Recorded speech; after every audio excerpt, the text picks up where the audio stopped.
Kita semua pasti pernah ngalamin deh, lagi semangat-semangatnya mau upgrade PC, pas lihat harga komponen kayak RAM, rasanya langsung pengen teriak, bikin frustrasi, bingung, dan jadi mikir, kok bisa sih harganya semahal ini?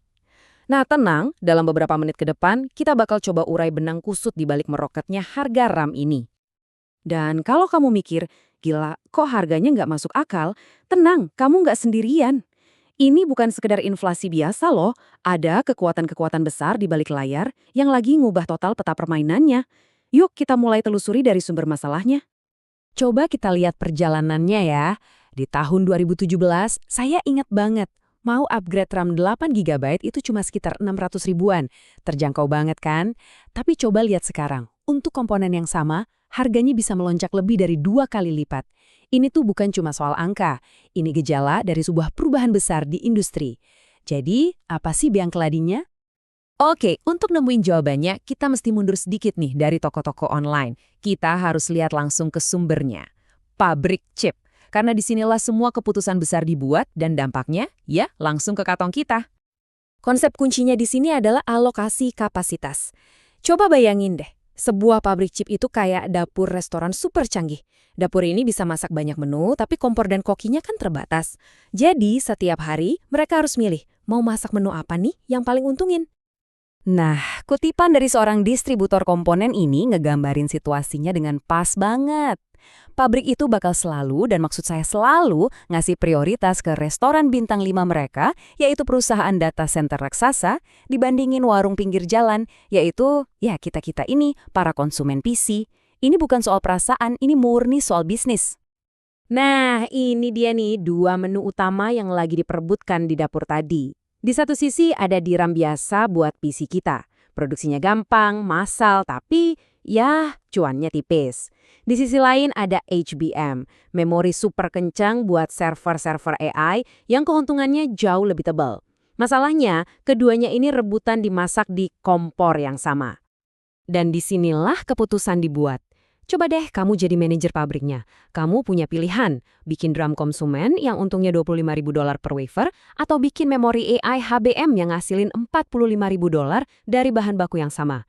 Jawabannya, udah jelas banget kan? Matematika simpel inilah yang bikin drum buat PC kita jadi anak tiri. Oke, jadi pabrik lebih milih HBM karena cuannya lebih gede, jelas. Tapi, kenapa tiba-tiba permintaan HBM ini meledak gila-gilaan? Jawabannya cuma satu kata. AI.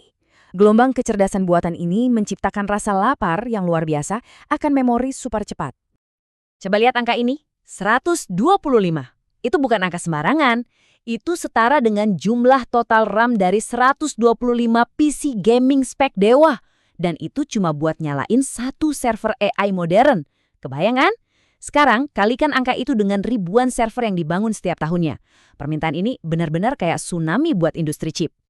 Masalahnya nggak segampang mindahin produksi gitu aja. Bikin HBM itu sendiri jauh lebih susah.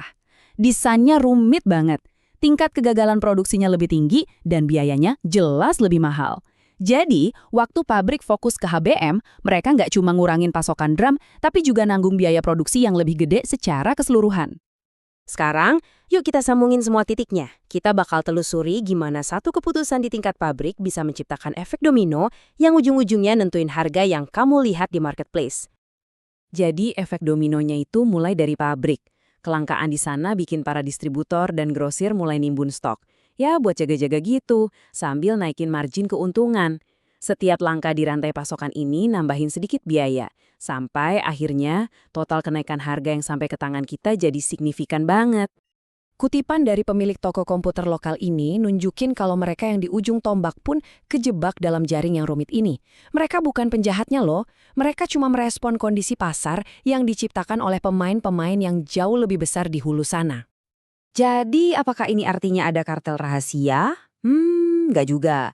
Ini lebih mirip fenomena ekonomi yang namanya keseimbangan oligopoli. Gini deh, bayangin ada 3 SPBU di satu perempatan. Kalau satu SPBU naikin harga karena harga bahan bakar naik, yang lain pasti ikutan kan? Bukan karena mereka janjian, tapi karena itu keputusan bisnis yang paling logis. Nah itulah yang terjadi sama 3 produsen memori terbesar di dunia. Mereka semua lihat data yang sama dan secara independen sampai pada kesimpulan yang sama, naikin harga. Terus, apa artinya semua ini buat kita ke depannya? Apa kita bakal selamanya kejebak sama harga komponen yang mahal? Mari kita lihat gimana lanskap industri ini udah berubah. Mungkin untuk selamanya. Dulu tuh, industri chip punya siklus naik turun yang bisa diprediksi. Harga naik, pabrik-pabrik baru dibangun, pasokan jadi melimpah, terus harga anjlok lagi. Simple. Tapi, AI datang dan ngerusak siklus ini. Permintaan dari AI itu tumbuhnya lebih cepat dari kemampuan pabrik untuk ekspansi. Ini bikin fase naiknya harga jadi lebih lama, dan fase turun yang kita tunggu-tunggu mungkin nggak akan datang lagi seperti dulu. Jadi kita sebagai konsumen bisa apa dong? Iya, pilihan kita emang nggak banyak. Kita bisa sabar nunggu diskon-diskon musiman, lirik-lirik pasar barang bekas, atau coba merek-merek alternatif.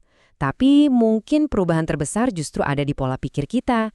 Mulai menerima kalau era RAM super murah itu mungkin udah lewat. Ini adalah realitas yang baru. Jadi, poin kuncinya begini, lain kali kamu lihat harga RAM yang mahal, jangan cuma ngelihatnya sebagai angka yang bikin frustrasi. Coba lihat itu sebagai bukti nyata, sebagai kwitansi yang kita semua bayar untuk sebuah revolusi teknologi besar yang lagi terjadi. Revolusi AI sedang mengubah dunia, dan ini adalah salah satu dampak paling langsung yang kita rasakan di kehidupan sehari-hari.